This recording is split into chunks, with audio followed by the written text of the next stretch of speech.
Professor Yunus সাহেবের যে appeal ছিল অনারেবল অ্যাপিলেট ডিভিশনে হাইকোর্টের জাজমেন্টের এগেনস্টে, সেই আপিলটি অ্যালাউ করেছে এবং হাইকোর্ট যে এইটা কোয়াশমেন্টের যে ওনাদের যে পিটিশন ছিল হাইকোর্ট ডিভিশনে, সেটা যে সামারি রিজেক্ট করেছিল সেটা আজকে সেটিসফাইড করে দিয়েছে, অর্থাৎ বাতিল করে দিয়েছে, অর্থাৎ মামলাটাই বাতিল হলো।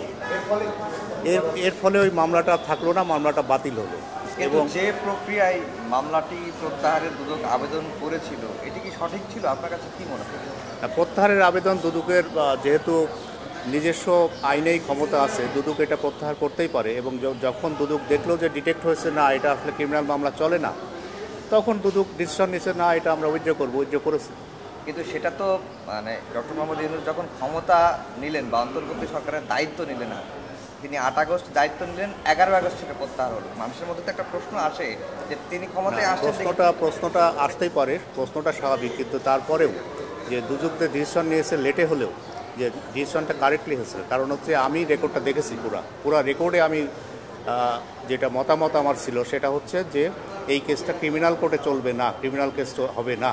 কারণ দেনা পাওনা যেখানে কম বেশি হবে অবশ্যই সেটা সিভিল কোর্টে সেটেল হবে।